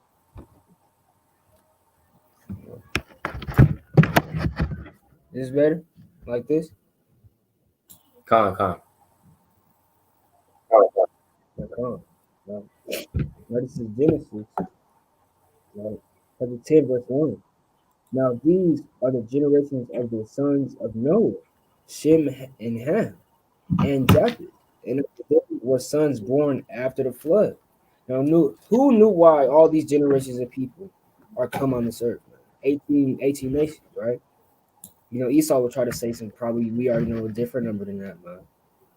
But hey, there's 18 nations on the earth. Now who knows why it's that? Who knows why people have these same skin complexions but are not the same people? Right? The Lord, man. Just looking at that shows how marvelous he is, man. Creating nations out of one person, man. 4 people, right? Slocky. Right? And that's Genesis chapter 25 and verse 25, right? The classic. Right? And the first came out red, all over like a hairy garment, and they called his name Esau, bro. So hey, who even knows how Esau came to them? Right? Two black people, so-called black people, man. That's the Lord. The Lord, he did that, right? That's what, and you clean up also. It's called EG, man. Only a so-called black woman can have, every nation that's on earth right now, and that's called EG. It's cutting up. Slocky. It's cutting up. Kanye was. It's good now. I think you could try to come back and go out and come back in. All right, calm. It's good now or no? Con. You good? Con. Right, con. All right. But the point I'm harping on, right, about in Genesis 25, it tells us, Rebecca, she had a damn white baby, a red baby. Now who can do that, right? Ain't nobody today, will probably still that's happening, but in albino, but ain't nobody today can have two so-called black people, and a white baby will come out of it, and that white baby will create a whole nation of those babies. That's the Lord. That's also one of his marvelous works, right? And after that came his brother out, and his hand took hold on Esau's heel, and name was called Jacob. And Isaac was 3 years when she buried him. That's just another example of the Lord's marvelous works, man. Come on. Well, I think I got another one too. If you don't have one, Yashiro. Con. You can bring it out. Real quick. I'll be right back. I'll be right back. It's a book of Joshua. So okay. Chapter 10 and verse 13. And it reads, did you already bring this one out? Slot. You said Joshua? Yeah, 10 and 13. Con. You already brought it out? But you can bring it out again. Con. So it reads, and the sun stood still, and the moon stayed until the people had avenged themselves upon their enemies. Dang, man. Oh, I think you read that, right? Yeah, Con. I shut out kind of in the midst of that. Oh yeah, Con. But yeah, hey man, the Lord is marvelous in his work, man. All right. Like I said, Jake gonna get simple on the Joshua one. Yeah. When Jake gets over, all right. But yeah, you know what I'm saying? He stopped the sun and he stopped the moon. Jake, you try to do that. Jake can't even on a hot day, he can't even stand outside in the sun for damn 10 minutes. You know what I'm saying? Yeah. What you doing out there? It's hot. You know what I'm saying? It's hot. Track practice, you gotta do 3 more 200 meter runs and everything. The brother went inside and everything and head out. He's like, I'm not doing that anymore, man. Con. It was, you know what I'm saying? Back in the it was like June. You know what I'm saying? I was going to like track conditioning this year, and it was 100, like, kid you not, it was 100 degrees Fahrenheit. You know what I'm saying? But we still practicing. You know what I'm saying? That's pretty hot, right? I was like, damn, they're the only Jake there. Because you won't really catch Jake outside in damn 100 degrees. Okay? But you catch the servants of prophets out there. You know what I'm saying? All praise. But this is Jonah chapter 2 and verse 1. Then Jonah prayed unto the Lord his God out of the fish's belly, and said, I cried by reason of mine affliction unto the Lord, and he heard me. Let me go to Jonah 1 and 17. It says, Now the Lord had prepared a great fish to swallow up Jonah, and Jonah was in the belly of the fish 3 days and 3 nights. So the Lord prepared unto Jonah a fish, swallowed up Jonah for 3 days and 3 nights. Jonah was in the fish's belly for 3 days and 3 nights. So nothing's hard for the Lord. Right? The Lord made it, could have made a particular fish, a particular type of fish, just to swallow up Jonah, right? And having be there in 3 days for 3 days and 3 nights. The Lord could have done that, Nothing's too hard for the Lord, right? Jake, you try to, Esau trying to he'll try to make that same exact fish. Maybe we can make a fish that can swallow up people, but we'll still be, alive in there. Hey, come on. Esau is just trying to be like the Most High all the time. Yeah, use it as transportation instead of a boat. You got. Oh yeah, God. Use that transportation. That's Esau's thing, right? And also, let me look up the precept real quick, right? Do your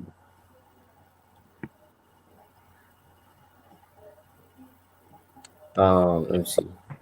Okay, Con, this is Matthew, and this is one of my favorite miracles of Yahushua, right? This is Matthew chapter 17, verse 24. Hey, this is heavy.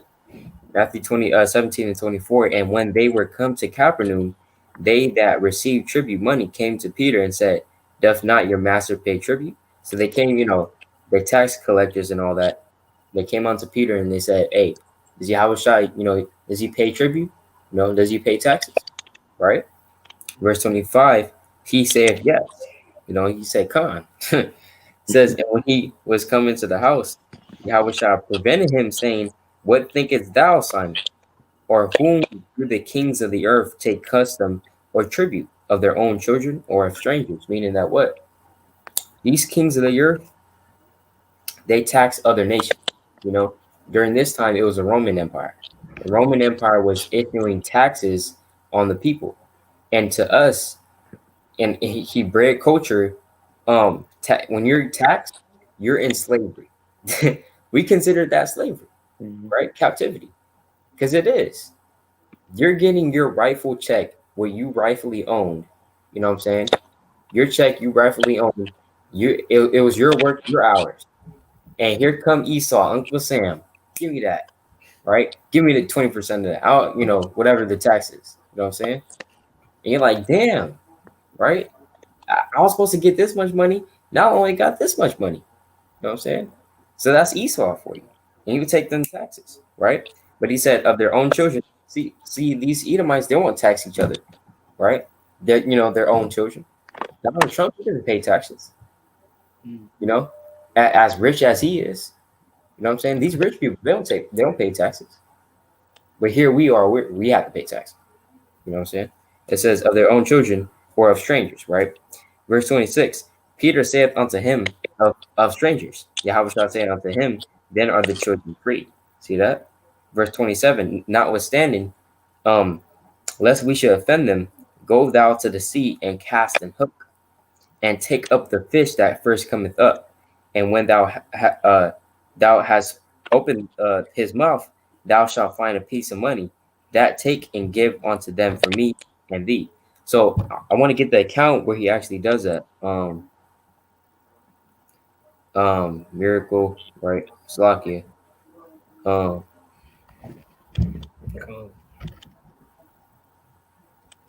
Slakia. Let me just get this account.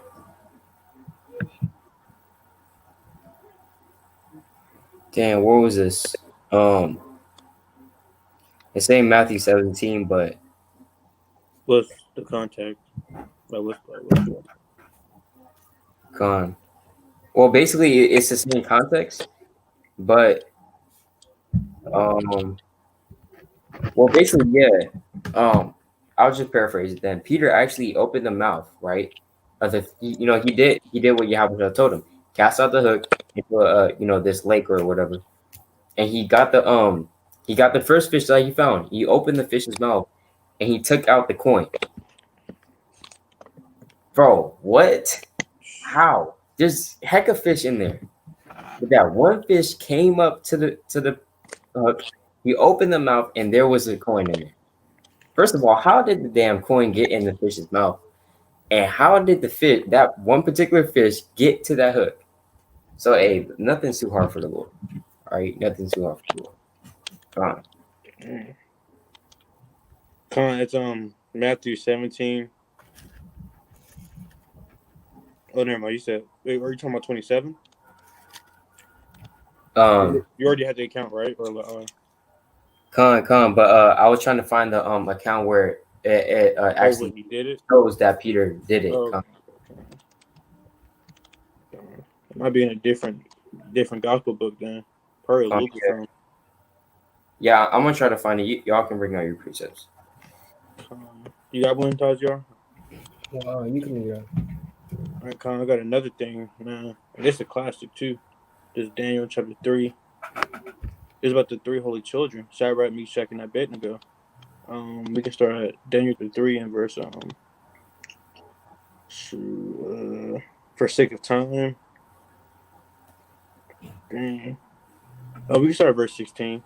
So Daniel chapter 3 and verse 16. And it reads, Shadrach, Meshach, and Abednego. So basically, Nebuchadnezzar wants everybody to bow down to his image and everything. Modern day image today, Jesus Christ. But think about it in ancient time. He want everybody to bend down, but Shadrach, Meshach, and Abednego is not folding, right? They stand strong for the Yahawah, BAHASHAM, YAHAWASHI. But let's see what happens. Shadrach, Meshach, and Abednego answered and said to the king, O Nebuchadnezzar, we are not careful to answer thee in this matter, because you being careful saying, give me time to think about it, man. They didn't have to think about it, man. They said, we don't need to think about it, right? Verse 17.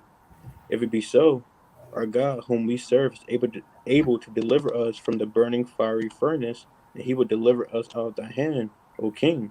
But if not, be it known unto thee, O king, that we will not serve thy gods, nor worship the golden image which thou hast set up. And a lot of people are going to fold in that day when Jacob's troubles happen, when we're in the FEMA camps.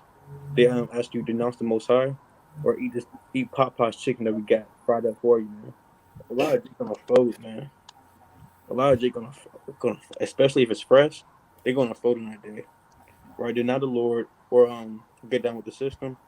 Hey man, you're gonna have some bold men out there. They're gonna be like Shadrach, Meshach, and Abednego. Hey, we're not gonna be careful to answer thee in this matter. I'd rather die for the Lord than bow down to your God. All right, and then let's keep reading down though. Verse 19, right? Then was Nebuchadnezzar full of fury, and the form of his visage was changed against Shadrach, Meshach, and Abednego. Therefore he spake and commanded that they should heat the furnace up heat the furnace 7 times more than it want to be heated.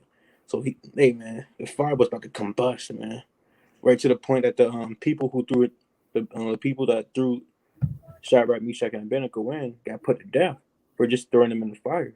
They got burnt up. But that's the point right here, though. We're gonna jump down to we're gonna start at verse 23. Daniel 3 and verse 23. And these three men, Shadrach, Meshach, and Abednego, fell down, bound in the midst of the burning fiery furnace. So they got put in a fiery furnace, right? Verse 24. Then Nebuchadnezzar, the king, was astonished, and rose up in haste, and spake and said unto his counselors, Did not we cast three men bound into the midst of the fire? So he kind of scared.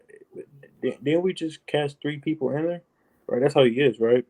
Then answered and said unto the king, True, O king. Hey, he's saying, True, O king. Probably kind of shaking his head at it, man. Right? Verse 25. And he answered and said, Lo, I see 4 men loose, walking in the midst of the fire, and they have no hurt. And the form of the fourth is like the Son of God, man. So, hey, man, they got delivered. I kind of want to precept that one real quick. Man, they got delivered, man. Let me keep reading real quick, right? And let me see here. Verse 26. Then Nebuchadnezzar came near to the mouth of the burning fiery furnace, and spake and said, Shadrach, Meshach, and Abednego, ye servants of the Most High God, come forth and come hither. Then Shadrach, Meshach, and Abednego came forth of the midst of the fire, man. They didn't get touched, because nothing's too hard for the Lord, man. He delivered them from that fire. And that's kind of symbolic, too. If you think deeper, man, that's you being in that fiery furnace and temptations and things of that nature. But let me get this real quick. This song of the three holy children, verse 66. O Ananias, Azarias, and Mishael, bless ye the Lord, praise and exalt him above all, forever.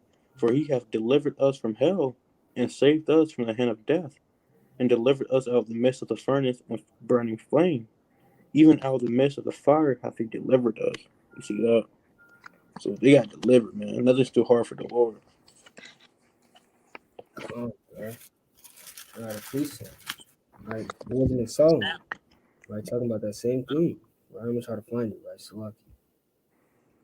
All right. Right, come on. This is Wisdom of Solomon, chapter 19. All right, I'm gonna start at verse 19. Right, for earthly things were turned into water, and the things that before swam in the water now went upon the ground. Right, verse 20.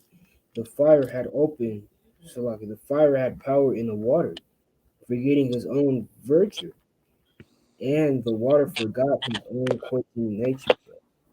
Bro. So hey, that's a meaningful precept. Bro. In this instance, let's talk about the brothers that that fire forgot what to do. The Lord, He did that for them. The Lord, literally made fire forget what they do, bro. And that's the Lord, Con, right? Read verse 22. Let me just read on to 21. On the other side, the flames wasted not the flesh of the corruptible, living things, though they walk therein. You know, that's that. That's exactly what happened, right? Though they walk therein, neither melted they the ice, kind of heavily meat that was a nature apt to know, right? So hey, they were supposed to burn in that fire, man. Like those people was talking about, or like where'd they go, basically, right? But hey, they was walking, in touch, and that's the Lord, right? Nature to know, nature apt to know. For in all things, O Lord, thou didst magnify thy people and glorify them. Neither didst thou lightly regard them. Say, hey, the Lord, He wanted them to get through that, man. Out of every odd against them, bro, fire burning them, supposed to burn them. The Lord, He said, no, it's not going to burn y'all, man. I'm gonna just, make the fire forget what it do.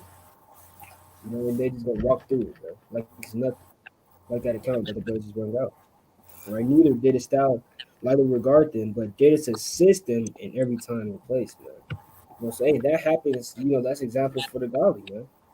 Noah, Enoch, right? Jeremiah, right? Peter, all of these people, man, they got delivered, man. That's all because of faith, first and foremost, man. Uh, I got one precept to go with that. Unless you have some. yeah, I just had a quick point. You know what I'm saying? What was it? What was I gonna say? Right? Oh yeah, right. I remember one time, brother YAHAWAH or brother Joel from the Sons of Thunder. He asked a question that people don't really know the answer to. He said, "Break down Wi-Fi, mm, like the internet. Break it down." You know what I'm saying? What what is the internet? What is Wi-Fi? You know what I'm saying? It's a plug with the router. It's connected in your home. It's invisible. Rate waves of electromagnetic something waves, right? Connected to your phone and your devices, and now you're able to see a live stream that's all the way across the whole half a part of the world. So, hey, who created that? We know that Esau created that, but who gave the wisdom to Esau that to create that? The Most High. You know what I'm saying? So brothers can get confounded on something simple as Wi-Fi. Break down Wi-Fi. Break down the television. mm. You know, break down let me see, right? The Break internet. down all this this various stuff that we use daily. You know what I'm saying? That was from the Most High. Uh, you got it. That's deep for real. All right. Yeah, con. It's But like a point. That's like right. Esau. If you ask them to break down the human brain, they probably got an answer for it, man. They say memory in the back, right? And they Uh, actually think they, know these things, right? Salaki. oh, con. And that goes uh, all the way back to Cain going to the east of to the east side of the Garden of Eden, man, to that cherub. Did they uh, get their knowledge from the left hand side from Satan? Well, through the Most High, but from Satan though, right? Because this right here is all a miracle on the left hand side, basically, man. right, Come on, man. Cain did not have the knowledge by himself to build a whole city, man. He went to right. Satan. Come on. But let me just get this real quick, though, before we change topics. So this is Sirach chapter 2 and verse 5. For gold is tried in the fire, and acceptable man in the furnace of adversity, man. So all the prophets, they had to be in that furnace, man. Right? They had to be in that furnace. And all of them came out strong. Come on. Precept too. What you having left, bro? Come on. I'm trying to. Let me see.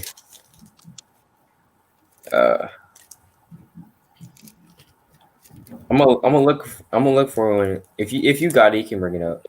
I got two precepts, right? Second Ezra chapter 8, verse 8. Well, I'm gonna start at verse 6. O Lord, if thou suffer not thy servant that we may pray before thee, and thou give us seed unto our heart and culture to our understanding, that there may come fruit of it, how shall each man live that is corrupt? Say Esau Ezra's, he's thinking about how is a man gonna live without this wisdom? How's a man gonna live without knowing what was created on that day, on this day, right? That so like, how shall each man live that is corrupt? Who beareth the place of a man? Hey, that's just what man has to go through, man. Verse 7, for thou art alone, and we are all one workmanship of thine hands, like as thou hast said. Hey, plain and simple, as you said, man, everything that you see is is a damn work of the Lord, man.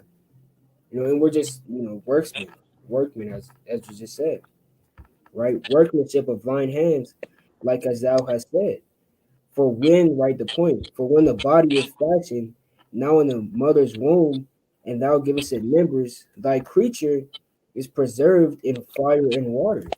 So, hey, the fire on the right hand side, Salaki, the water on the right hand side, is a spirit of YAHAWASHI outside, of course, and then the fire is the left hand side, right?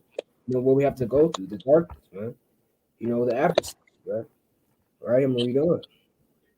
Fire and water, and 9 months do thy workmanship endure thy creature which is created in her, man. So hey, it's not an actual 9 months, but hey, that's how it is in real life, man. Who made that so parabolic, man? Who even searched out how a woman's supposed to have a baby, and what they're preserved in, what they're supposed to eat, man. That's the Lord, right? Another point, right? It's Sirach, right? This is Sirach 15. Let me read verse 16. Right? He has set fire and water before thee. Stretch forth thine hand unto whether thou wilt. Say, plain and simple. Stretch forth your hand on whatever one you go to, right? If you want to, dwell in that fire, dwell in that fire. If you have yours to hear. If you want to dwell in the water, dwell in the water if you have yours to hear as well, man. Come on. Come on. I got a precept real quick. This is Sirach 11 and 21. Right? Just marvel not at the works of sinners, but trust in the Lord and abide in thy light and abide in thy labor. For it is an easy thing in the sight of the Lord on the sudden to make a poor man rich. See that? So the Lord said it's easy, like how like these damn Moabites say, oh, that math test was easy, right? Right? Oh, that test was easy, right? It's easy for the Lord to so-called rags to riches. Come on, bro. Hell. All right, lucky, right? Like Khan, yeah, how Jake. That game was easy, You see how I hit that, that 3-pointer, right? That race was easy. That was light work, So hey, Jake talking about it's easy. The Lord said that it's easy for him to make a poor man rich. You try to do that, right? You try to do that. First, this man, he was poor. He was, bummed out on the streets. Next day, he's sitting in a place of kings, right? Esau, hey, perfect example. Esau, he was damn broken down, broken, disgusted. He was cast out of his place, like it says in Job the 30th chapter, right? They cried after him as after a thief. Get out of here, thief! Right? Get out of here, fornicator. Right? Profane person. Get out of here. Drove his ass to the damn caves, and where he was at for 1,000 years. Came back out, and now he's in the damn Oval Office, in the presidential office. Now he's in the place of the king. Right? Now, they're the Queen of England. Right? Now they got damn 12 car garage. Right? So, hey, it was easy for him. It was easy for the Lord to do that, right? But He's going to do that to us. All right, Lord willing, we're part of that number. He's going to take us from the bottom of Sodom and put us in the top places of the earth and set us up as kings and priests. All right, BAHASHAM, right? Come on. All right, precept too. This Sirach chapter, or Ecclesiasticus chapter 10 and verse 8.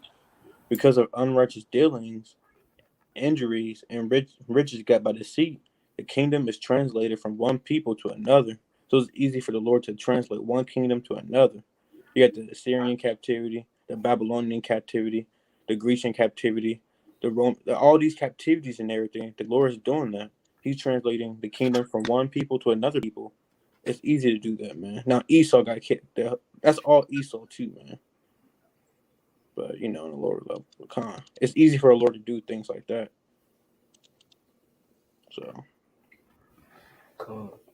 Right. one more thing, Salakia. That poor man you see on the highways and byways preaching his word and everything, his friends kind of falling off, but he's doing his best, man. He got shoes about to, come off his foot and everything, but he's teaching the word and everything. Hey, man, that man, he's pouring right now, but in the kingdom of heaven, he might be King David, man. He might be King David. He might be one of the top honorable people in the kingdom of heaven. And that's what you call rags to riches. From being in Babylon to having nothing, to getting beamed up in a chariot, and a gold decked out chariot, lights shining and everything. Getting placed in the wilderness and making it to the kingdom. That's rags to riches for real. Come on, bro. How about Deacon? He has a song, it's called "Slave Ships to Spaceship." Yeah.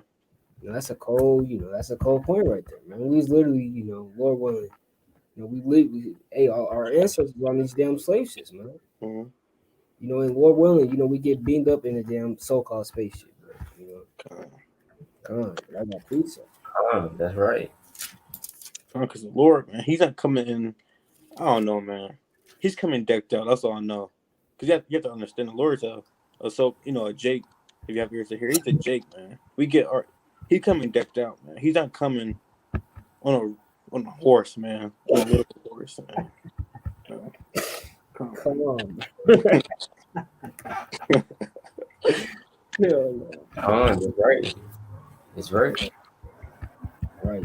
He said, right? This is Psalms chapter 25, verse 9. Right? We must read verse 8. Good and upright is the Lord. Therefore will he teach sinners in the way. Right? So hey, if the Lord, if he sees you in need, this is how actually things work. Well, it says, right?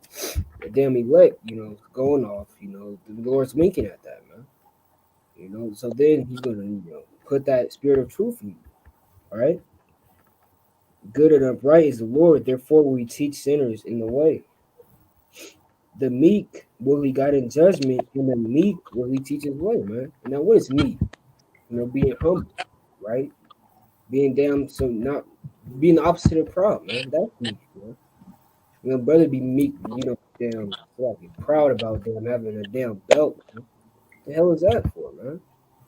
Proud about having a damn, Right. damn money, man. $200. Hell, man, you ain't gonna get taught the way of the Most High, bro. Let me read on. All the paths of the Lord are mercy and truth unto such as keep covenant and his testimonies. For thy name's sake, O Lord, pardon my iniquity, for it is great. That's what we ask the Lord every day. Salaki, Salaki Yahawah. That's what we ask the Lord. But hey, if you're not meek, you're not gonna be taught the Most High way. You're out here, proud, You know, boasting about a damn piece of cotton, man. You know, let's bring that up. Con. I don't really got any more precepts. That's it. Come.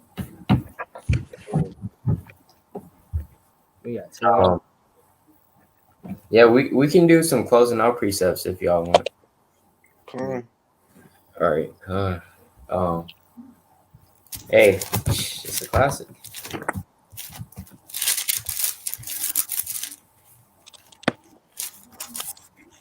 First Corinthians 15, verse 58.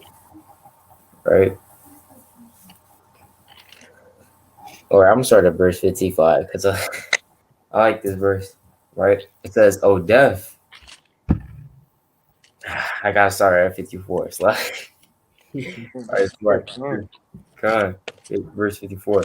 Someone that corruptible shall have put on incorruption, and this mortal shall have put on immortality. Then shall be brought to pass the saying that is written, Death is swallowed up in victory. O death, where is thy sting? O grave, where is thy victory? The sting of death is sin, and the strength of sin is the law. But thanks be to the Most High, which giveth us the victory through our Lord Yahweh. Therefore, my beloved brethren, be ye steadfast, unmovable, always abounding in the work of the Lord. For as much as you know, your labor is not in vain in the Lord. BAHASHAM, bro. So what I'll tell Israel is put in your break, do what you gotta do, for the kingdom. If you gotta stay up at night, stay up at night. If you gotta wake up early in the morning, wake up early in the morning. You know, do what you can to get this word. Do what you can to teach. Do what you can. Cut off things. You know what I'm saying? Cut off people if needs be, right? And hey, try to get this kingdom. You know what I'm saying? Get this kingdom. All right, come on. You got yours about you? You got it. Come on, right? It's Iraq, chapter 6, number verse 37. Let thy mind be upon the ordinances of the Lord. Meditate continually in his commandments. He shall establish thine heart and give thee wisdom at thine own desire, man. Say every day we're just, supposed to examine ourselves, bro. Look in the mirror and ask yourself, what do you have to do better to obtain, the kingdom, right? And obtain the wisdom that you want. Huh. That's literally, man. Right? I mean, you know evil, so shall no harm come unto thee. Depart from the unjust, and iniquity shall turn away from thee. So, depart from all these things that we're dealing with, man. It's not the time for that, bro. You got a kingdom on the way, man. So hey, we should get past these easy things like as depart from living first. You know, Con. This First Corinthians 9 verse 24. Con 9 verse 24, and it reads, "Know you not that they which run in a race run all, but one receiveth the prize? So run that you may obtain, man. So keep running, man. Keep running. Keep enduring, right? Keep running to get that prize. It's like it's a marathon. You gotta endure. It's not a sprint. Go ahead and try to sprint if you want to. You're gonna be following the truth the next day. The Lord gonna roll up on you and take your candlestick away if you have ears to hear. But run and endure. Calm. Let me just bring this out real quick. Isaiah 3:10. Say ye to the righteous that it shall be well with them, for they shall eat the fruit of their doings. Right? So the most I already said, hey, say to those that's in this truth, that's striving to keep these laws, statutes, and commandments in the faith. You know what I'm saying? That's teaching, right? Exhorting one another, you know. Hey, the Lord said that say unto him, it shall be well with them. But they shall eat the fruit of their doings. All right. So y'all had anything else? right? Right, precept for that one, right? This is chapter 50. So I want to see exactly what chapter. It's like 51 in verse 18. right? For I purpose, let me read verse 17. I profit therein, therefore will I ascribe thy glory unto him that giveth me wisdom, right? For I purpose to do after her, and earnestly I follow that which is good. So shall I not be confounded, man. Say if you out here, following what you think is good and according to knowledge, then you won't be confounded, you know, for a precept for that, Isaiah 3:2.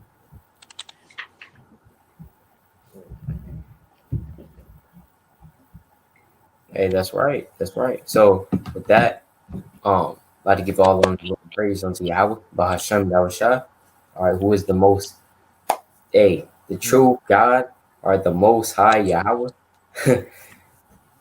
and Yahushua. Of course, we give all praises on and glory unto Yahweh, BAHASHAM, Yahushua, Barakatah, Yahushua.